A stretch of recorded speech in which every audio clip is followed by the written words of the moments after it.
Bonjour à toutes et à tous et bienvenue pour une nouvelle vidéo de... Le titre, alors j'étais en train de réfléchir quel titre je pourrais mettre à ce genre de vidéo. Et je me suis dit à la limite, le duel. Le duel me semble être un titre approprié pour aborder la problématique auquel aujourd'hui vous êtes confrontés en France et dont on voit que médiatiquement, journalistiquement, même au niveau de certains intellectuels.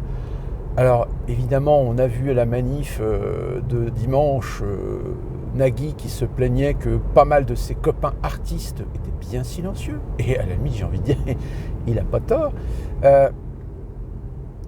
Le duel. Le duel, c'est simple, c'est que on sent bien que, comme je vous le dis, dans la sémantique, dans le narratif, qu'il soit médiatique, intellectuel, littéraire peut-être aussi,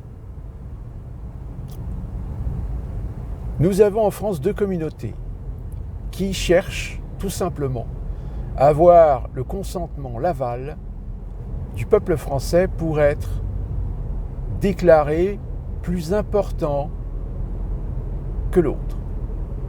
C'est-à-dire que finalement, ça rejoint la vidéo que je vous avais faite après les événements du 7 octobre, où on sentait bien que tout d'un coup, on avait des discours très généralistes, très simplistes, qui s'installaient de plus en plus pour condamner pas seulement les actes d'individus qui sont représentatifs d'une forme d'idéologie, d'une minorité d'individus extrêmes, radicaux, etc., mais on faisait bien l'amalgame et la généralité. Et aujourd'hui, force est de constater que vous êtes en train d'assister à un duel entre des gens qui veulent absolument faire valoir la communauté musulmane comme plus importante et plus légitime que la communauté juive, et inversement.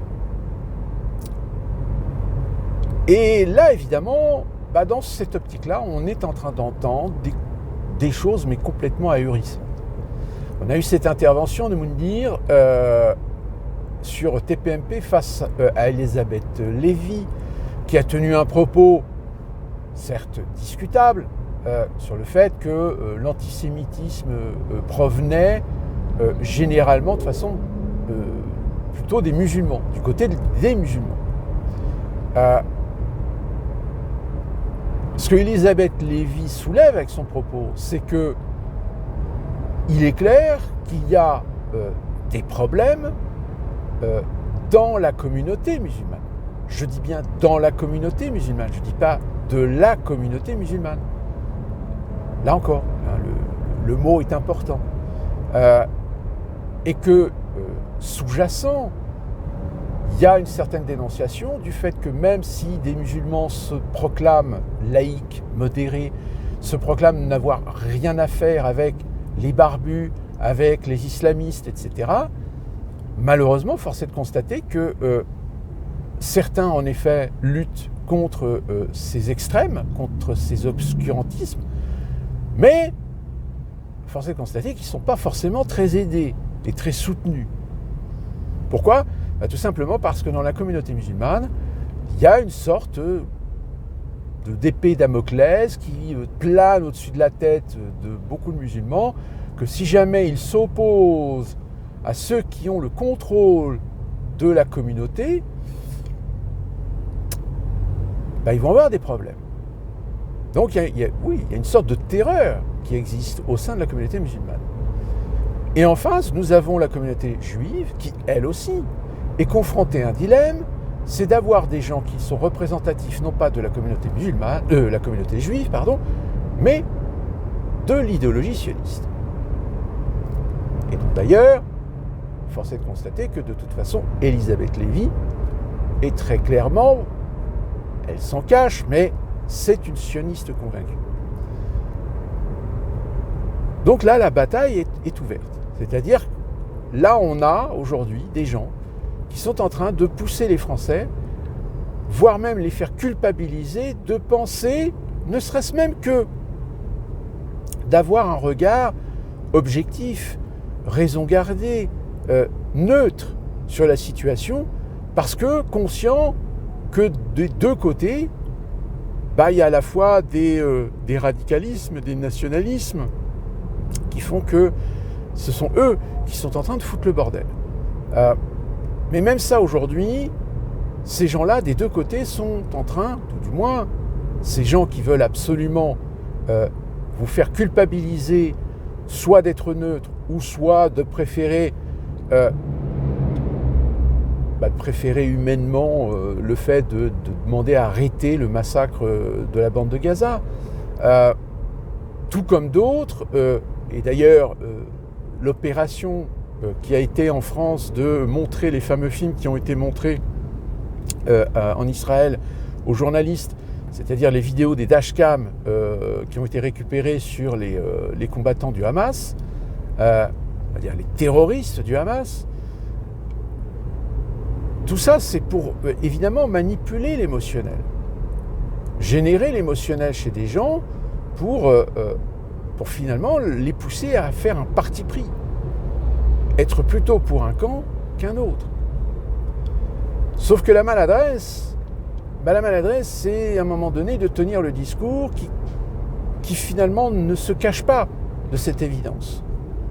Et du coup, les gens, les Français, qui sont conscients, qui sont réalistes par rapport à la situation, qui sont les premiers à défendre l'idée que de toute façon, pour résoudre le problème, il faut qu'il y ait deux États, un État palestinien et l'État d'Israël, de telle manière, comme je vous l'avais dit, et je le répète, ainsi s'applique le droit international concernant la souveraineté des États, et que si jamais il y en a un des deux qui déconne, dans ce cas-là, l'autre État est en parfait droit d'utiliser les outils qui sont à sa disposition pour défendre ses mêmes droits, ses mêmes libertés d'exister.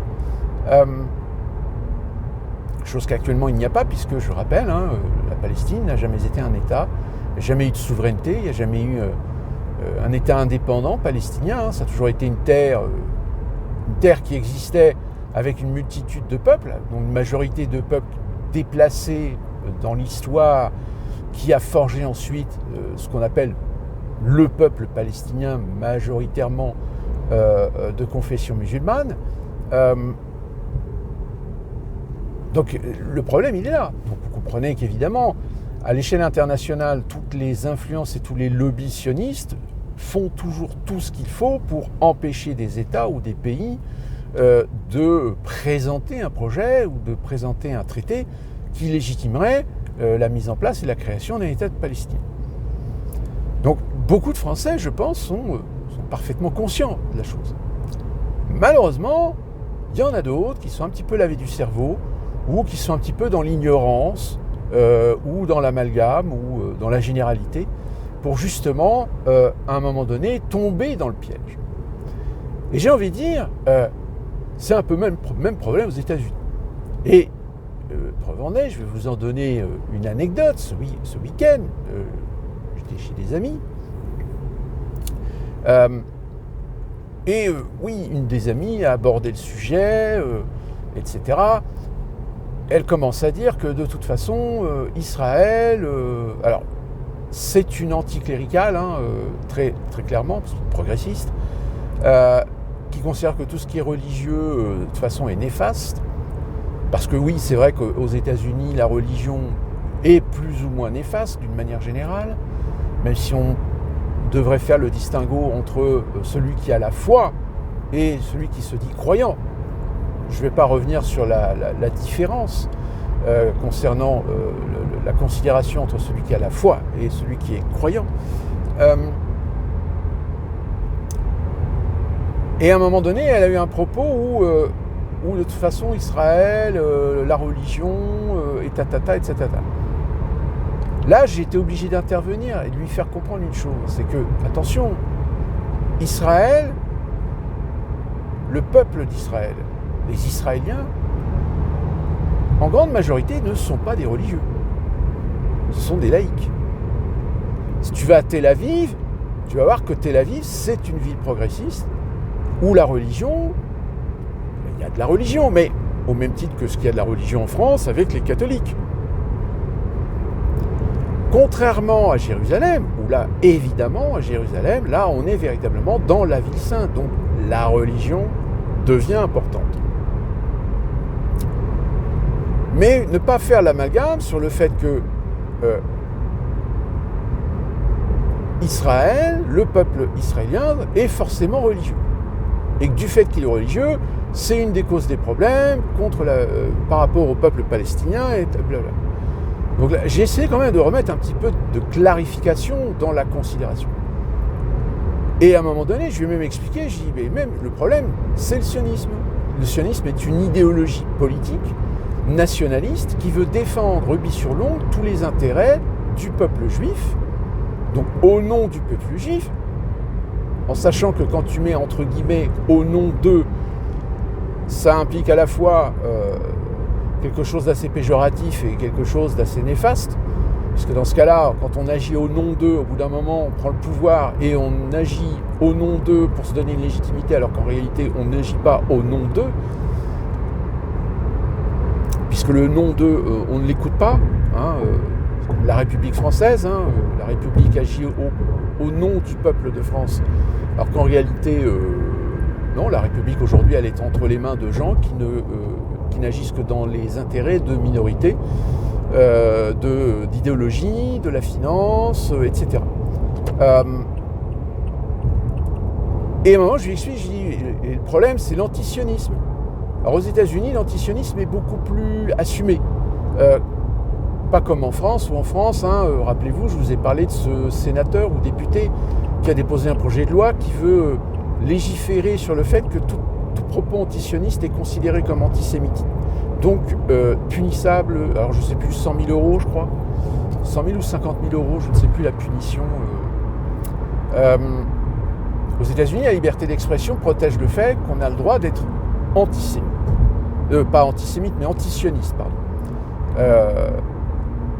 Qu'on n'est pas d'accord sur la politique ou sur l'idéologie sioniste. Et justement, je lui dis, mais et c'est là qu'il y a toute l'ambiguïté, puisque les religieux, ceux que tu croyais pouvoir critiquer par leur fanatisme religieux, bah, les orthodoxes, ils sont antisionistes. Les orthodoxes, par définition, ils suivent la Torah, ils suivent le Talmud. Or, dans les textes, on se rappelle que Dieu a condamné le peuple juif à errer à travers le monde et de ne plus avoir le bénéfice de la terre. Alors évidemment, il y en a qui vont me dire, oui, mais alors, dans ce cas-là, pourquoi les orthodoxes sont en Israël ? Bah, les orthodoxes sont en Israël, bah, tout simplement parce que c'est une opportunité d'être en Terre Sainte, mais sans s'approprier la Terre Sainte. Bon, après, Jérusalem, c'est un autre problème.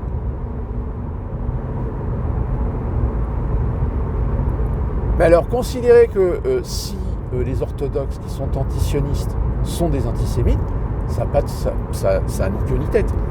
Ça serait comme dire, tous les juifs qui sont antisionistes seraient antisémites. Vous voyez la débilité du truc ? C'est comme Apathy qui nous a fait une interview. Alors, il disait que oui, on se souvient de Dieudonné, d'Alain Soral, qui ont eu des propos antisémites, etc. On a bien réussi à les dégager médiatiquement. C'est-à-dire qu'aujourd'hui, en effet, vous voyez, on ne les voit plus depuis des années sur les plateaux télé, etc. Personne ne les invite. Sauf que quand c'est des gens qui critiquent les musulmans ou la communauté musulmane, etc., qui tiennent des propos racistes, on continue à les voir, on les protège, etc., on continue à les inviter sur des plateaux télé, etc., blablabla. Sauf qu'Apathy, dans son propos, il essaie suggérer finalement que pourquoi est-ce que Soral et Dieudonné ont finalement bien été écartés et pas les autres. Oups! Le mec, il s'est rendu compte trop tard qu'il était en train tout simplement de faire la démonstration que des gens qui s'attaquaient au sionisme, eh bien, ont été évidemment écartés de tout média, de toute invitation, ont été diabolisés, Alors que des gens qui attaquent la communauté musulmane, tout du moins les islamistes, l'islam radical, etc., finalement n'ont pas le même traitement que ceux qui ont attaqué le sionisme. Bizarre.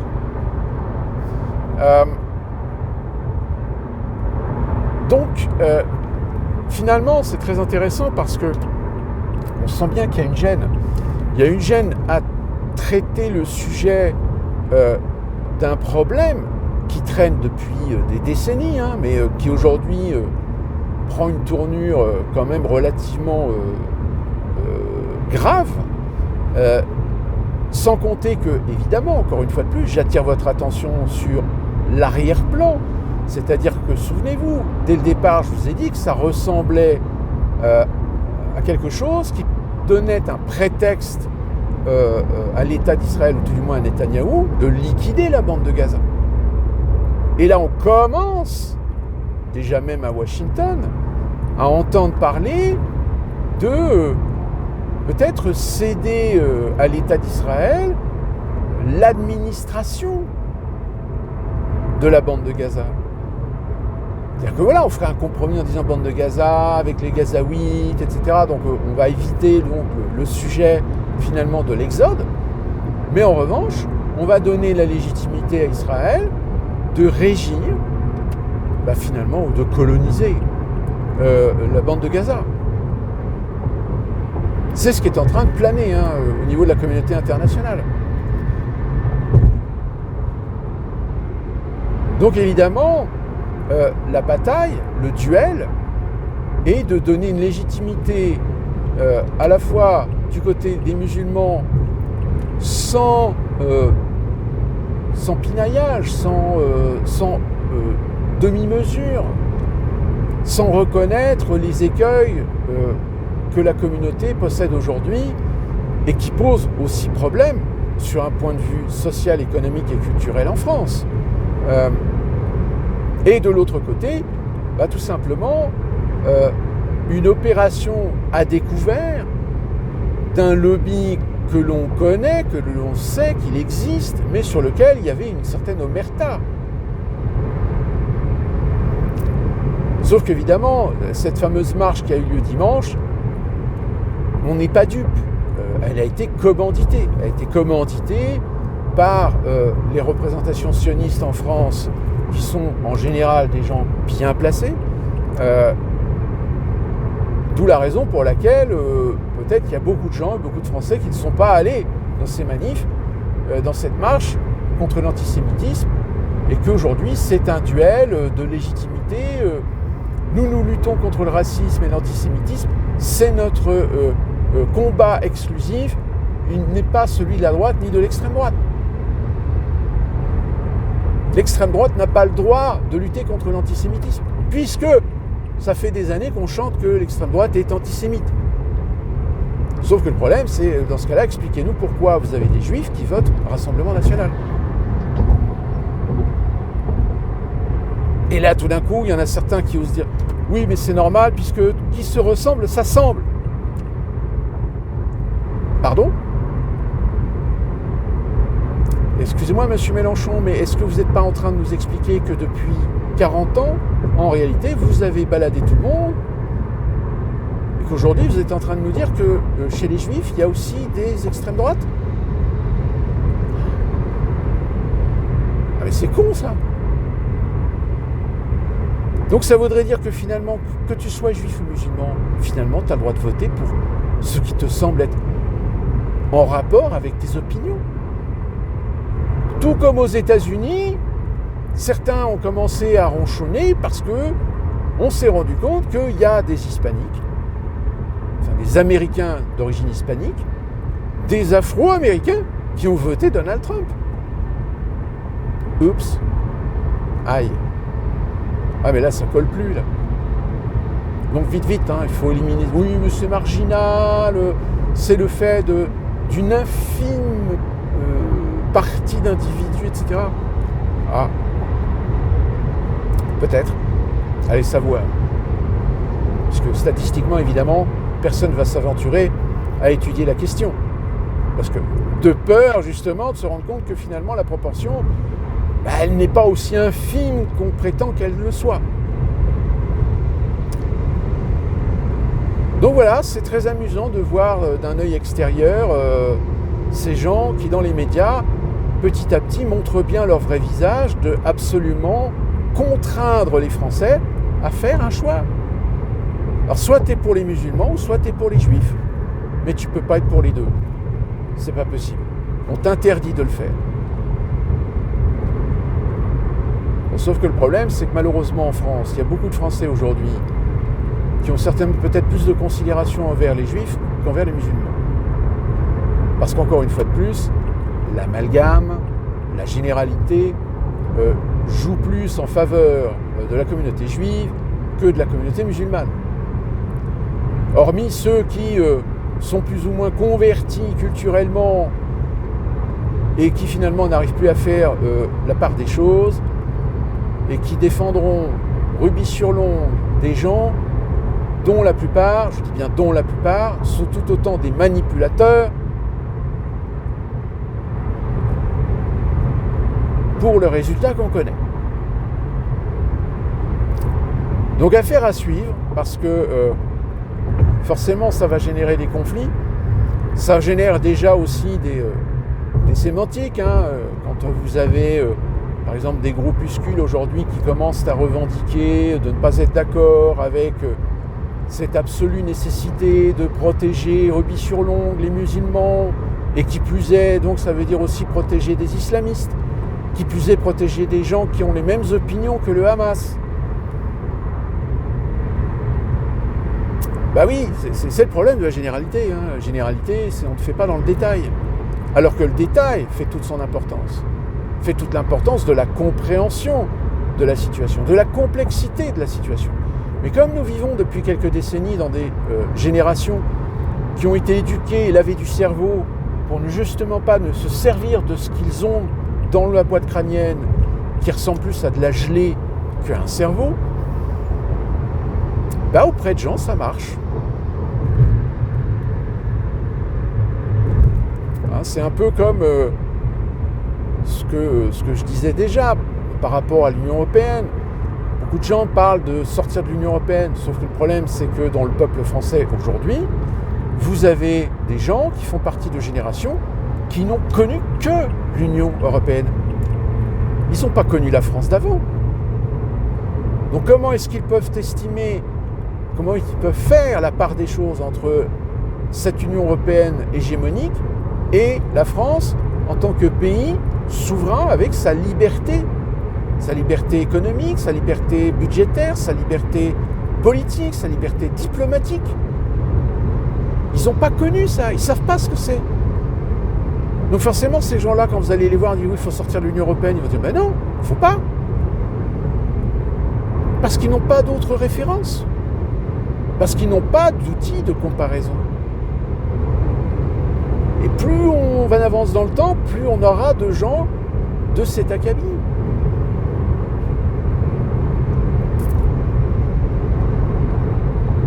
D'ici là qu'on en reparle, d'ici là que ça évolue, d'ici là qu'on aura encore des propos comme ceux tenus par Meurice, qui plus ou moins est protégé, mais par contre le propos de Gaspard Proust, en effet là tout le monde est en train de lui sauter dessus. Vous voyez, c'est le problème du deux poids deux mesures.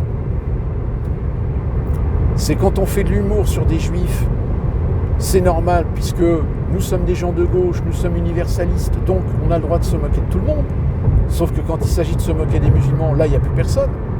Et quand vous avez quelqu'un qui se moque des musulmans, alors là c'est du racisme. Donc ça aussi, ça joue en leur défaveur. Parce que c'est tellement flagrant, ça se voit comme le nez au milieu de la figure. On vit un monde étrange. Sur ce, portez-vous bien.